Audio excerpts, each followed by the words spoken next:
이 어느 집에 초등학교에 막 입학한 아들 녀석이 이 같은 반이 된 여자아이를 보자마자 짝사랑에 빠졌답니다. 학교에 가서 그 여자아이를 보기만 하면 가슴이 콩닥콩닥 뛰기 시작했고요.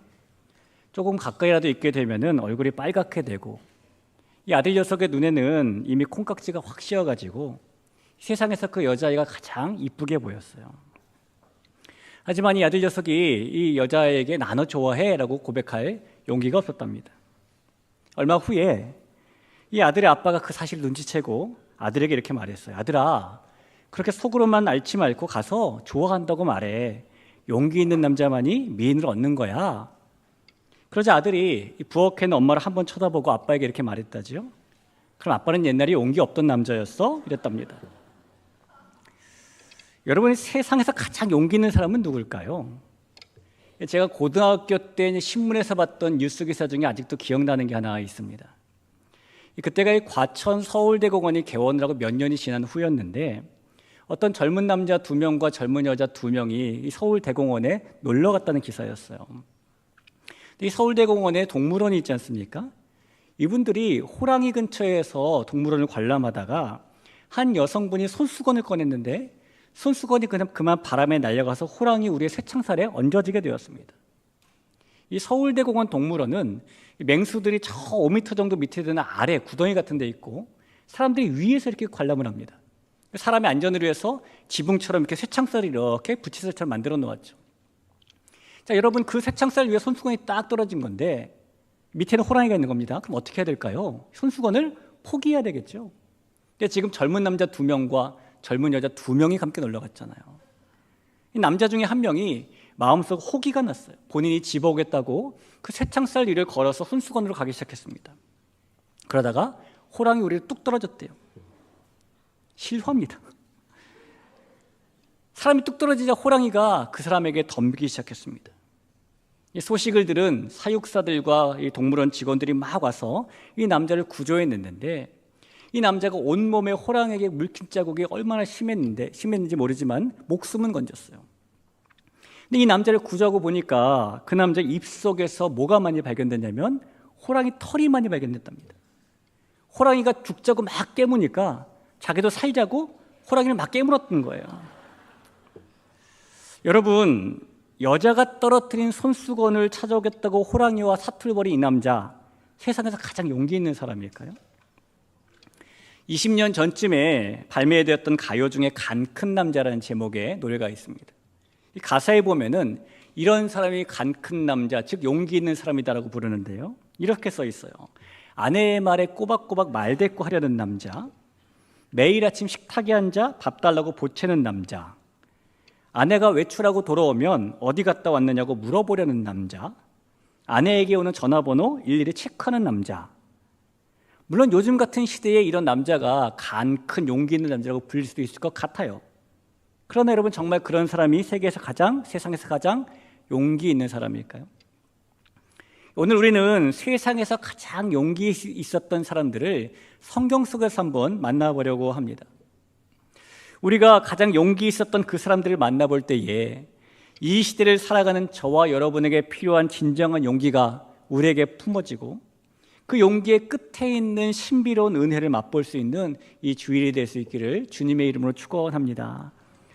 오늘 우리가 읽은 이 본문 말씀은 예수님께서 십자가를 지시기 며칠 전 베다니에 계실 때 그곳에서 마련되었던 식사 자리에서 일어났던 일을 기록하고 있는 말씀입니다. 이 베다니에 문둥병자였다가 예수님께 고침을 받았던 시몬이라는 사람의 집에서 예수님을 위한 식사 자리가 마련이 되었답니다. 그런데 이 식사 자리가 단순히 밥만 먹는 자리로 여겨지지 않았던 것은 그때만 해도 사람들이 위험을 무릅쓰고 이 식사 자리에 참여해야 됐기 때문이에요. 왜냐하면 2000년 전에 유대 땅에서 밥을 같이 먹는다는 것은 단순히 밥만 같이 먹는다는 것이 아니라 우리는 서로 막역한 사이입니다라는 걸 표시하는 내용이기 때문입니다. 이 베다니는 예루살렘에서 불과 4km 정도밖에 떨어져 있지 않아요. 이 베다니에서 무슨 일이 있었는지는 예루살렘에 금방 소식이 전해질 겁니다. 그런데 예루살렘에는 예수님을 눈에 가시처럼 미워하고 예수님의 옛자도 싫어해서 예수님을 죽이려고 계획한 대제사장들과 서기관들이 눈을 부릅뜨고 칼날을 갈고 있었거든요. 오늘 1절에 그 내용이 나오죠. 이틀이 지나면 유월절과 무교절이라 대제사장들과 서기관들이 예수를 흉계로 잡아 죽일 방도를 구했다라고 말합니다. 그러니 예수님을 죽이려는 계획이 이미 세워지고 있던 이 시점에 위험 인물로 꼽히는 예수님과 함께 있는 것, 게다가 그런 예수님과 막역한 사이임을 드러내는 식사 자리에 참여한다는 것은 매우 위험한 일이었던 겁니다. 만약 예수님과 함께 식사 자리에 참여하는 이 사람들이 누구인지 그 명단이라도 예루살렘에 알려지기라도 하면 그들은 어떻게 해야 될까요? 요한복음 9장에 보니까 예수님께서 어느 안식일에 길을 가시다가 태어나면서부터 맹인되었던 사람의 눈을 뜨게 해주신 사건이 기록되어 있습니다. 그런데 그 일을 알게 된 바리새인들이 예수님께서 안식일에 죄를 범했다고 막 화를 내기 시작했어요. 그리고 화가 난 바리새인들이 먼저 이 맹인되었다가 눈 뜬 사람의 부모를 불러서 따지기 시작합니다. 너희 아들이 맹인이었다가 눈을 떴다고 하는데 도대체 어떻게 된 거냐? 정말로 너희 아들이 태어날 때부터 맹인이었던 게 맞느냐? 아니면 볼 수 있으면서도 맹인이었던 척하고 있었던 것 아니냐? 그러자 부모가 바리새인들에게 대답을 하는데요. 우리 아들이 맹인이었던 것은 맞는데 지금은 어떻게 보는지 또 누가 그 눈을 뜨게 해줬는지 우리는 몰라요. 아들이 이미 다 컸으니까 우리한테 물어보지 말고 아들한테 물어보세요라고 대답을 회피합니다. 여러분, 태어나면서부터 맹인되었던 그 아들이 예수님 덕분에 눈을 뜨게 되었다면 그 예수님을 생명의 은인이라고 쫓아다녀도 모자랄 것 같은데 왜 그 부모는 우리는 몰라요라고 대답을 회피하고 있는 것일까요? 그 이유가 요한복음 9장 22절에 이렇게 써 있어요.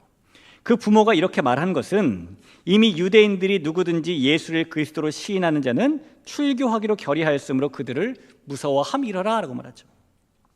예수님 믿는 사람들을 유대교에서 출교하기로 결정했기 때문에 그 출교가 두려워서 이렇게 부모가 대답을 회피했다는 겁니다. 이번에는 요한복음 12장에 보니까 예수님께서 죽은 지 나흘이나 지난 나사로를 다시 살리신 일 때문에 많은 사람들이 믿음을 갖게 되었습니다. 그런데 그 믿음을 가진 사람들 중에 이 대제사장들과 가까웠던 관리들 중에 일부도 포함이 되어 있었는데요.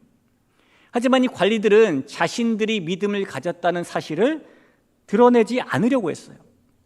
역시 그 이유가 요한복음 12장 42절에 이렇게 써 있습니다. 그러나 관리 중에도 그를 믿는 자가 많되 바리새인들 때문에 드러나게 말하지 못하니 이는 출교를 당할까 두려워함이라. 이 관리들도 역시 예수님 믿는 사람들은 유대교에서 출교당하기 때문에 두려워서 믿음을 드러내지 않았다는 겁니다. 이 출교라는 것이 성경 원어로 아포슈나고고스라고 말하는데요. 아포라는 말은 뭐뭐로부터라는 뜻입니다. 시나고게는 회당이라는 뜻이죠. 문자적으로는 회당 밖으로 쫓겨나다는 뜻이에요. 그런데 이스라엘은 바벨론 포로기 때부터 회당을 중심으로 공동체를 유지하거든요. 그 회당에서 쫓겨난다는 말은 단순히 그 건물에서 쫓겨난다는 것이 아니라 유대 공동체, 유대 사회에서 쫓겨난다는 것을 의미하는 것이고 그것이 출교인 겁니다.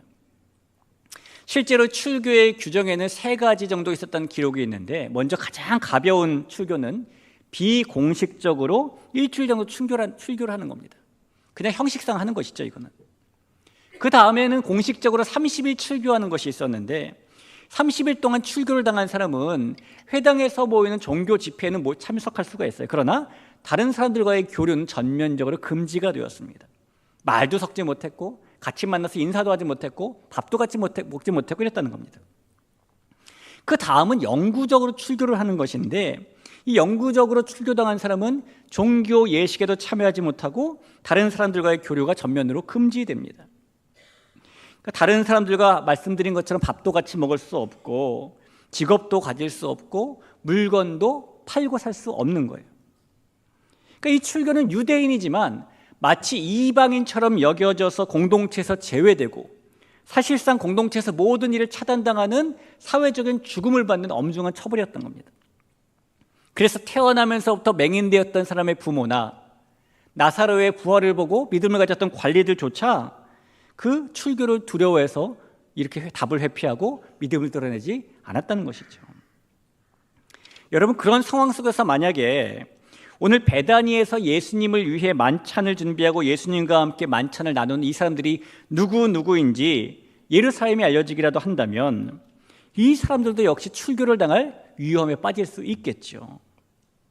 그런데 지금 상황이 그 정도로 위험한 상황임을 모를 리 없었던 이 베다니 사람들이 자신들에게 닥칠지도 모를 이런 손해와 위험을 감수하고 예수님을 지금 초대하고 예수님과 함께 식사 교제를 나누고 있는 거예요.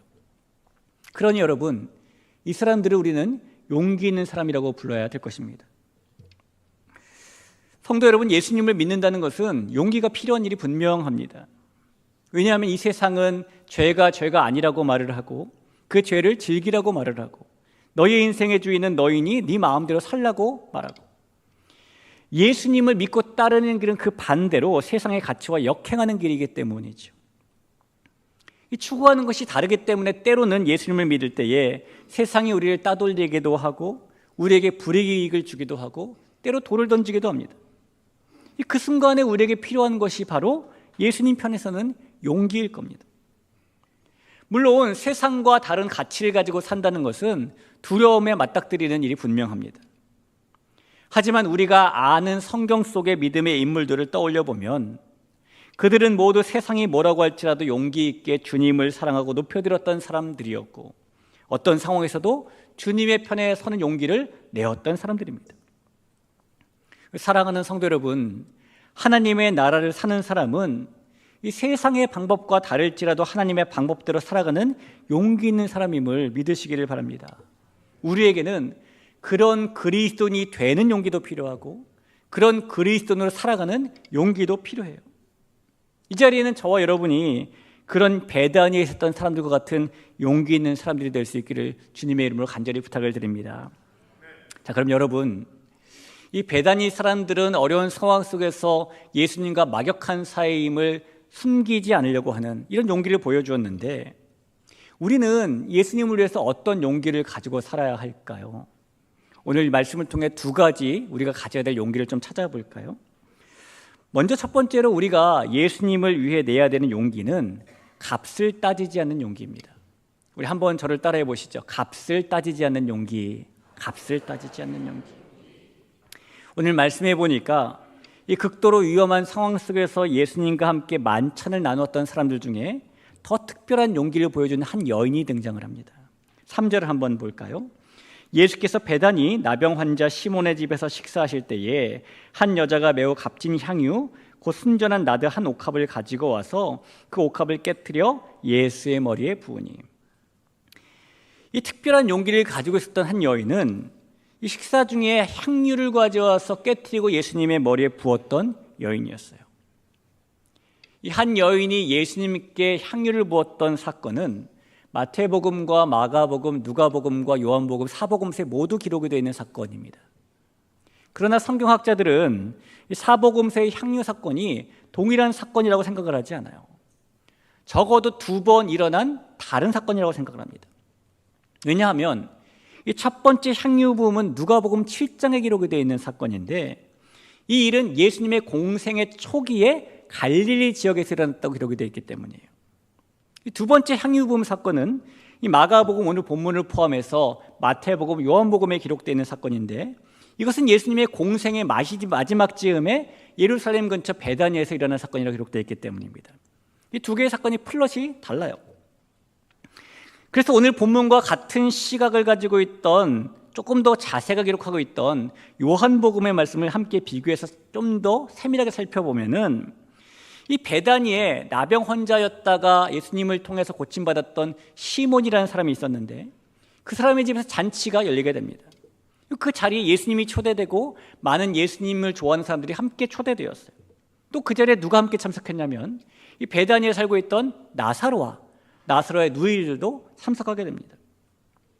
그리고 그때 한 여인이 예수님께 향유를 가져와서 옥합을 깨뜨리고 예수님의 머리와 발에 붓게 되는데 그 여인이 바로 나사로의 누이였던 마리아였죠.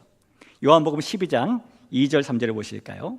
거기서 예수를 위하여 잔치할 때 마르다는 일을 하고 나사로는 예수와 함께 앉은 자 중에 있더라. 마리아는 지극히 비싼 향유 곧 순전한 나드 한 근을 가져다가 예수의 발에 붓고 라고 써 있습니다.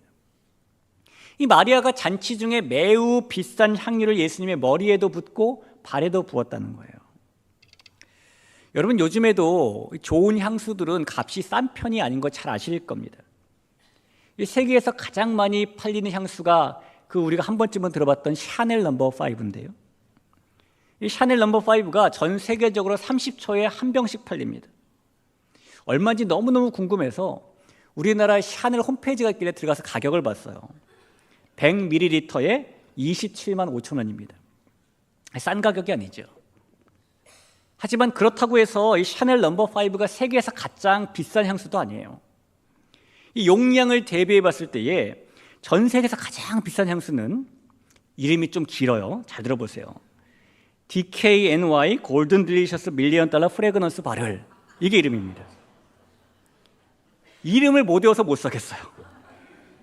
그런데 여러분, 우리가 이 이름을 외운다고 해도 이 향수를 살 엄두가 안 나는 것은 이 향수의 가격이 30ml 정도에 무려 100만 달러, 우리나라 돈으로 13억 8천만 원이기 때문이에요. 30ml짜리 병 보신 적 있죠? 제가 한번 봤더니 제 손가락 정도 크기만 해요. 이 정도에 13억 8천만 원입니다. 보통 향수는 이렇게 칙칙 뿌려 쓰잖아요. 그렇죠?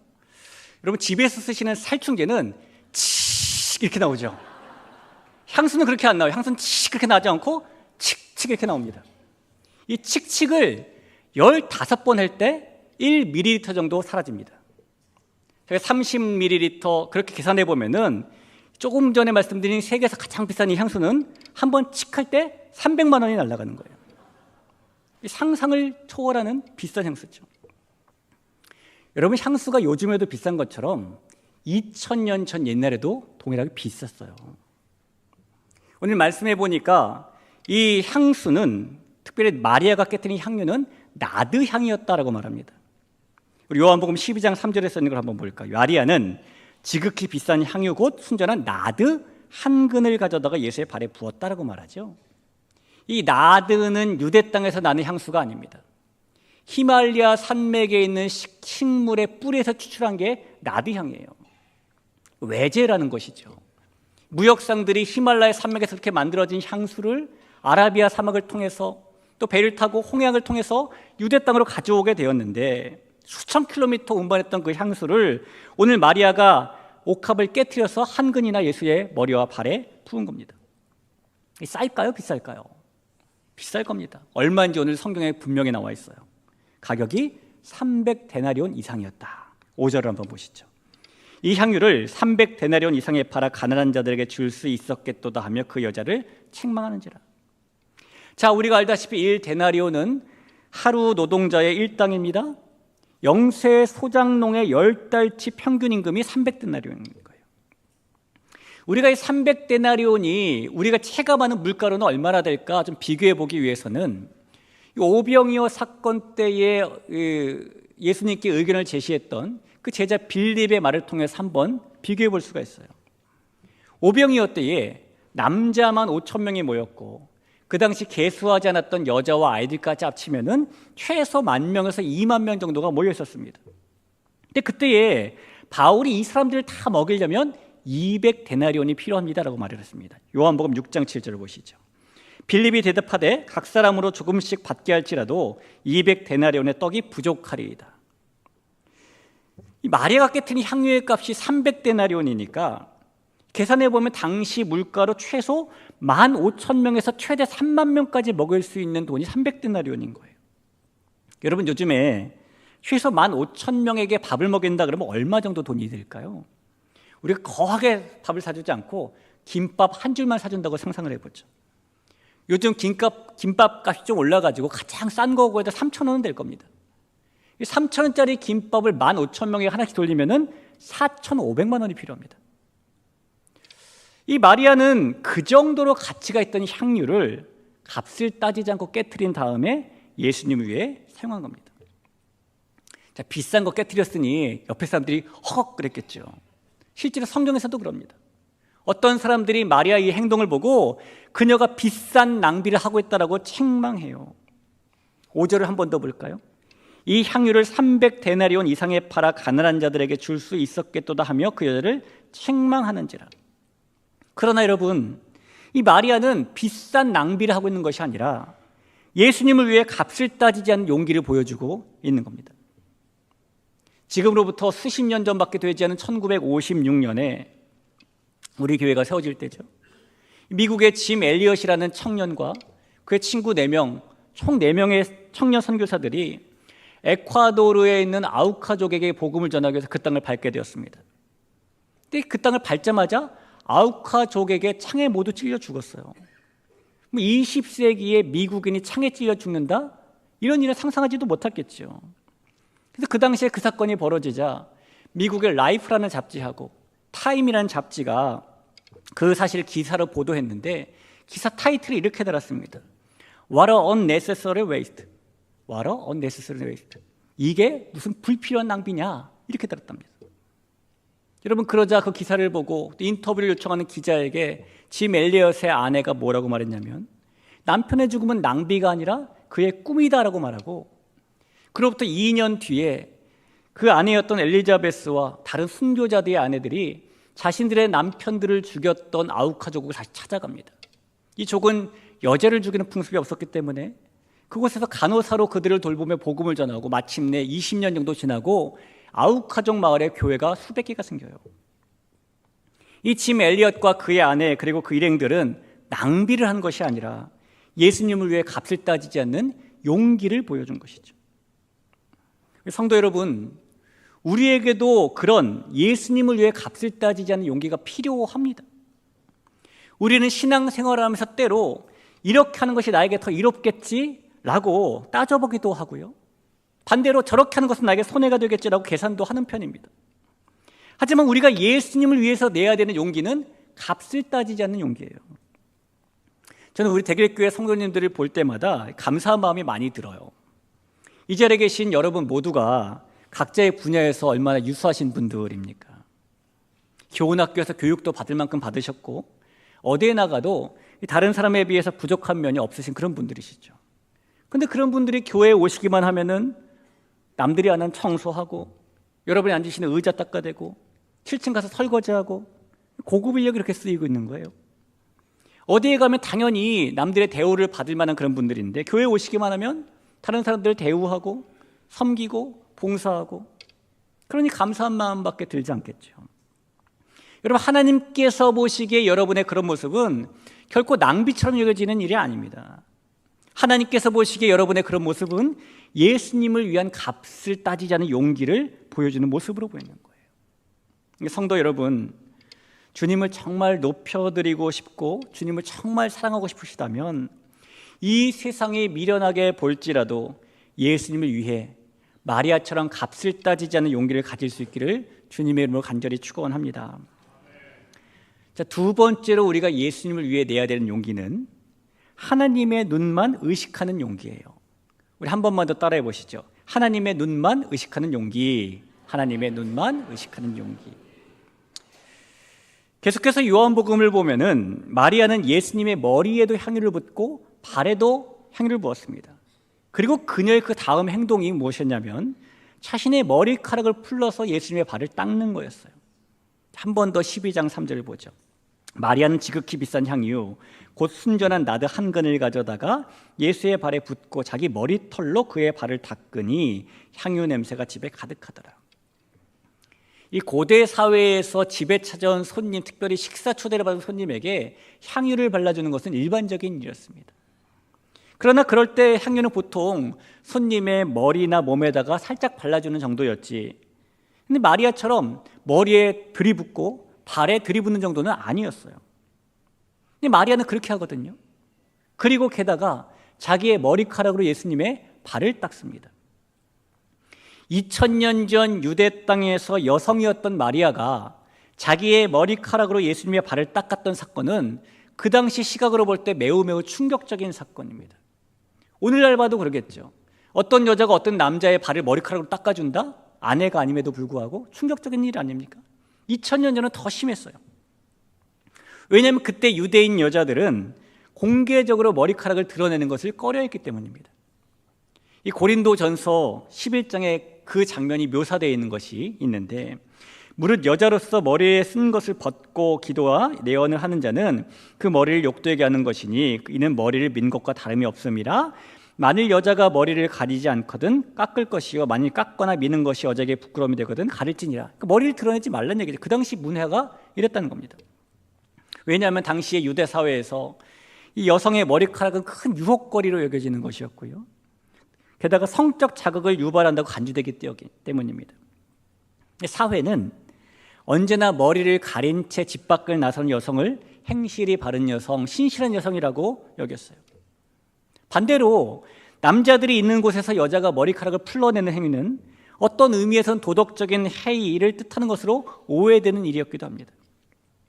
이 미시나에 보면은 만약 어떤 결혼한 여자가 머리카락을 묶거나 틀어올리지 않고 길거리에서 나가서 남자와 얘기한다면은 그 여자의 남편은 위자료를 단 한 푼도 주지 않은 채 그 아내와 이혼할 수 있다라고 말하고 있을 정도입니다.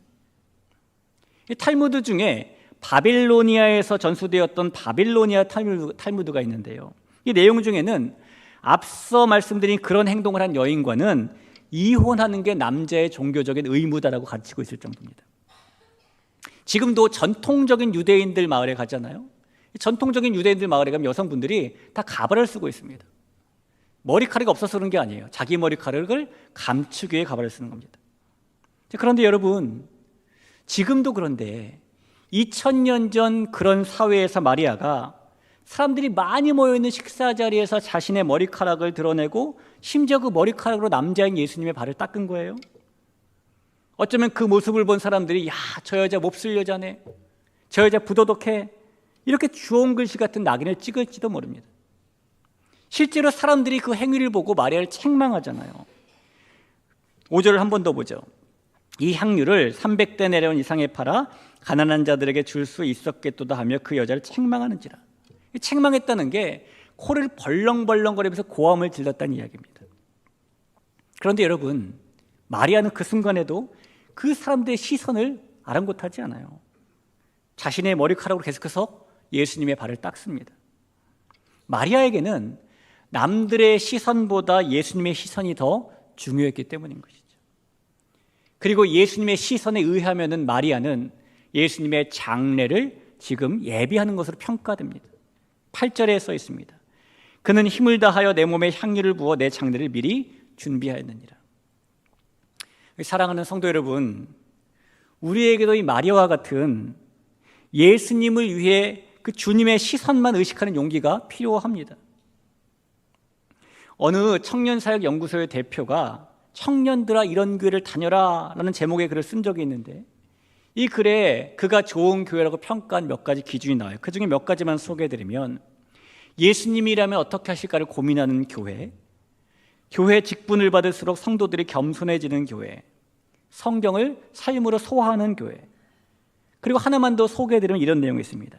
사람의 시선이 아니라 하나님의 시선을 의식하는 교회. 이런 교회가 좋은 교회니 그런 교회에 다녀라라고 말하고 있어요. 여러분, 많은 경우에 우리의 시선은 세상과 다른 사람들에게 가 있을 때가 종종 있죠. 우리가 세상과 다른 사람들을 의식하느라고 하나님을 온전히 바라보지 못할 때가 있습니다. 때로 우리는 이 세상이 나를 어떻게 볼까를 매우 의식하며 살아가고, 때로 우리는 사람들이 나를 어떻게 볼까를 의식하며 살아가죠. 하지만 이 세상이나 다른 사람들이 나를 어떻게 볼까보다 우리가 더 의식해야 될 것은 우리 주님께서 나를 어떻게 보실까 아닐까요? 그래야만 우리가 교회 안에 있을 때에만 하나님의 시선을 의식하며 살지 않고, 집에 가 있을 때에도, 어떤 모임에 나가 있을 때에도 언제나 어디서나 하나님의 시선을 의식하며 살 수 있기 때문입니다. 우리 귀한 성도 여러분, 우리 모두가 주님을 더 높여드리기 원하고 주님을 더 사랑하기 원한다면, 이 세상의 어떤 시선이 우리를 어떻게 바라보더라도 예수님을 위해 마리아처럼 주님의 시선만 의식하며 사는 사람들이 되기를, 그런 용기를 가지기를 주님의 이름으로 축복합니다. 이 프랑스의 철학자였던 파스칼이 남긴 말 중에 우리가 한 번쯤 다 들어봤던 말이 있습니다. 이런 말이에요. 클레오파트라의 코가 조금만 낮았다면 세계의 역사는 완전히 바뀌었을 것이다. 그런데 여러분, 이 말이 나오게 된 배경을 아시나요? 이 클레오파트라는 이 당시 로마의 권력자들이었던 줄리어스 시저와 마르쿠스 안토니우스 두 남자의 마음을 사로잡습니다. 그리고 그들의 힘을 빌려서 이집트의 여왕이 돼요. 근데 실제로 클레오파트라가 이 두 남자의 마음을 동시에 빼앗을 만큼 빼어난 미인은 아니었다고 그래요. 근데 빼어난 미인이 아니었음에도 불구하고 그녀가 두 남자의 마음을 확 빼앗았던 데는 비결이 있었는데, 그 비결이 바로 향기에 있었답니다. 이 클레오파트라가 안토니우스를 만나러 배를 타고 갈 때에는 눈에 보이지 않는 배 밑창에다가 꽃을 잔뜩 깔아가지고 향기가 풍겨나도록 했고요. 남자는 눈치 못 챘겠죠. 배의 도체도 장명을 잔뜩 뿌려가지고 멀리서도 그 향기를 맡게 만들었어요. 안토니우스가 자기의 궁전에 찾아올 때는 궁전에도 장미를 가득 깔아서 장미 향기가 늘 나도록 했습니다. 이 향기를 클레오파트라가 얼마나 매력에 중요한 것으로 생각했든지 이 셰익스피어가 안토니우스와 클레오파트라의 만남을 묘사하면서 이렇게 말을 해요. 배에서부터 눈에 보이지 않는 이상한 향기가 근처 부두의 감각을 건드렸다라고 말합니다. 여러분, 오늘 예수님을 위해 용기를 내었던 베다니의 사람들, 그리고 더 특별한 용기를 내었던 마리아 때문에 이 베다니에는 클레오파트라가 준비했던 향기에 비할 수 없는 더 아름답고 더 풍성하고 더 풍성한 그런 풍부한 향기가 아름답게 펼쳐졌을 겁니다. 우리가 계속해서 말씀 중에 읽어봤던 요한복음 12장 3절을 같이 소리내서 한번 읽어봤으면 좋겠어요. 같이 한번 읽어볼까요? 마리아는 지극히 비싼 향유 곧 순전한 나드 한 근을 가져다가 예수의 발에 붓고 자기 머리털로 그의 발을 닦으니 향유 냄새가 집에 가득하더라. 이 결말이 어떻게 되었습니까? 향유 냄새가 집에 가득하더라. 향유 냄새가 어떻게 집에 가득하게 되었을까요? 가장 먼저는 이 향유를 부었던 예수님의 머리와 예수님의 발이 향유 냄새가 가득했을 겁니다. 여러분, 예수님을 위해 내는 우리의 용기는 가장 먼저 주님을 영화롭게 만듭니다. 예수님의 머리와 예수님 발 다음으로 가장 이 향유 냄새가 가득했던 곳은 어디일까요? 예수님의 발을 닦았던 마리아의 머리카락이었겠죠. 여러분, 예수님을 위해 내는 용기는 우리 자신에게도 큰 향기를 남깁니다. 그리고 마지막으로 향유 냄새가 온 집에 가득하게 되었겠죠. 예수님을 위한 우리의 용기는 온 세상으로 그렇게 퍼져나갑니다. 성도 여러분, 예수님을 영화롭게 하고 우리 자신을 존귀하게 하고 세상을 축복하는 일은 예수님을 향한 우리의 특별한 용기에서 시작될 수 있는 것입니다. 우리가 예수님을 위해 용기 내는 사람으로 이 세상을 살아갈 때, 구체적으로 우리가 예수님을 위해 값을 따지지 않는 용기를 내고 예수님을 위해 하나님의 시선만 의식하는 용기를 낼 때에, 그럴 때에 예수님께서 향기가 가득히 나는 영광을 받으실 것이고, 그럴 때에 우리 자신도 향기가 가득히 나는 존귀를 받게 될 것이고, 그럴 때에 이 세상도 향기가 가득해지는 평화를 얻게 될 것입니다. 우리 대길교회가 그런 용기를 내어서 향기를 품는 하나님의 권속이 될 수 있기를 우리 주님의 이름으로 축복합니다.